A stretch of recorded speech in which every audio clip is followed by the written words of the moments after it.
Good afternoon, Chairman, committee members. Thank you for the opportunity to speak before you today. My name is Jerry Gonzalez. I am Executive Director of the Georgia Association of Latino Elected Officials, also known as GALEO. GALEO focuses upon enhancing civic engagement and leadership development of the Latino community all across this great state of Georgia. I told them that Georgia is at a major crossroads. This is a similar moment in history which Georgia faced during the Civil Rights Movement.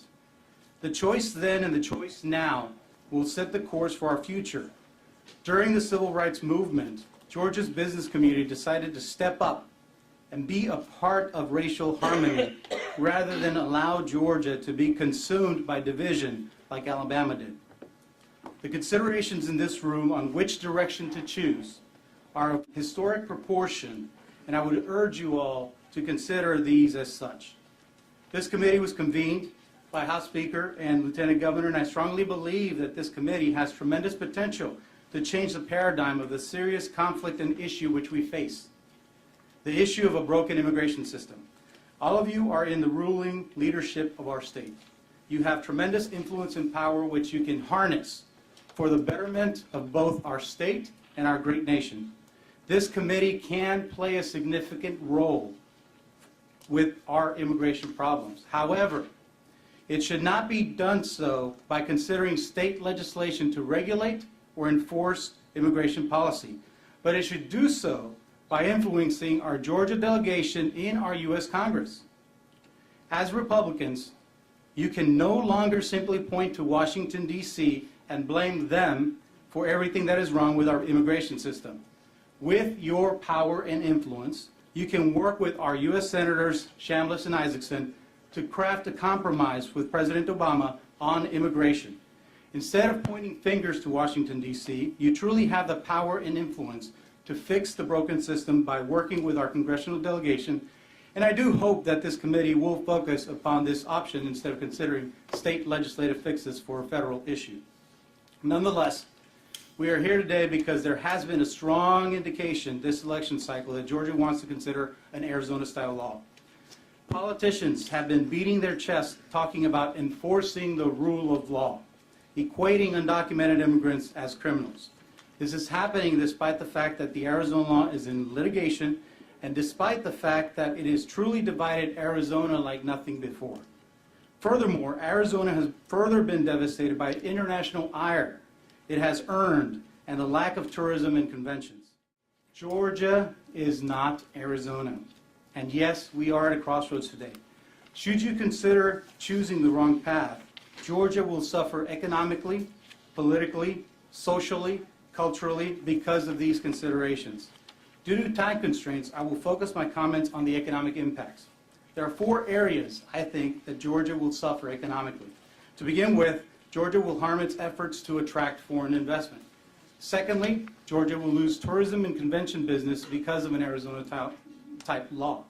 Third, an important question to be answered must be, how will Georgia pay for implementation of any new enforcement initiative?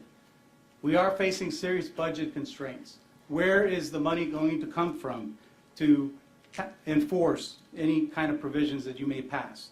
Lastly, and I will touch strongly upon this, is the impact that it would have on Georgia's #1 industry, which is agriculture. To begin with, Georgia is competing in a global marketplace. Many of our chambers of commerce and economic development efforts have focused on attracting foreign investment to our state. We should also know that because of the situation in Arizona, the international community has seriously scorned the state for potential of serious human and civil rights violations. The state of Arizona has created an extremely hostile environment for foreigners, and the international community has listened and responded. Georgia is not Arizona. In Georgia, there is much work being done to attract foreign investment. On Monday, Governor Perdue welcomed the America's Competitiveness Forum, where more than 1,000 participants from many different countries gathered to discuss strategies for strengthening the Western Hemisphere's competitive edge. Also on Monday, Georgia-China Alliance hosted 40 business leaders from China to consider Chinese investment in Georgia. In addition, the Gwinnett Chamber of Commerce has announced plans for an 8-day business mission to South Korea at the end of November. This past weekend, through my Leadership Georgia experience, I listened to Valley Partnership in the Columbus, Georgia region and the Columbus Chamber of Commerce discuss an emphasis of foreign investment for attracting future economic development. When asked what would an Arizona law do to these prospects, the response was not positive. All of these examples are only from within a few days. Clearly, attracting and retaining foreign investment are on the minds of many in our state. Again, Georgia is not Arizona, and an Arizona law would hurt our competitive edge in the world marketplace and would seriously hurt our efforts to attract and retain foreign investment. The considerations, I do wish that our business community in Georgia would show some courage and speak out publicly on its own best interests. I call them to the table and do hope that they will step up sooner rather than later. And that brings me to the final point in focus, which is our agricultural industry. U.S. Senator Saxby Chambliss has recently announced a plan for a guest worker immigration policy called the Harvest Act. In his comments about this initiative, he stated, quote, "Currently, an estimated 50 to 70% of our agricultural workforce is undocumented," end of quote. That is Senator Saxby Chambliss pointing to an industry where we have a large segment of undocumented workers. Despite Phil Kent's testimony earlier, this is not a myth, it's a reality. Georgia is not Arizona. I was going to go into detail about all the agricultural statistics of how important that industry is to Georgia and how many jobs it provides, but as elected officials, I'm certain you already know this. In fact, I do hope that you would have one more public hearing entirely dedicated to the topic. I would suggest that you bring in Agricultural Commissioner-elect Gary Black to speak with you about Georgia's #1 industry and how reliant it is upon immigrant labor. So given the enormous impact of the agricultural business has in Georgia and the fact that Senator Chambliss pointed out that our agricultural workforce is largely undocumented, why are we here today? The Georgia legislature has passed numerous anti-immigrant initiatives in the past several years targeting the immigrant community. However, they're still here. They're facing many challenges, but they're still here, and they're working. Yes, they are working. They are contributing to the well-being of our largely successful agricultural industry and many other industries. Georgia is not Arizona. The #1 reason people come to Georgia is for work. That is the magnet, as Phil Kent said, that keeps workers coming and keeps families here. Yet despite all of the chest thumping and empty rhetoric by politicians and elected officials, nothing has been done to target employers. Why? Would this committee seriously consider criminal prosecution for employers hiring undocumented immigrants? Would this committee work to put employers in jail to ensure that we can truly enforce the rule of law and crack down on illegal immigration? Would this committee favor halting production of our #1 industry in order that the rule of law be established and strictly enforced? I would not advocate for this because of the devastation it would cause for Georgia's economy and the devastation for immigrant families. However, we know that the agricultural industry is one of the main industries responsible for the immigration problem in our state. Senator Saxby Chambliss clearly pointed to the industry in his statement.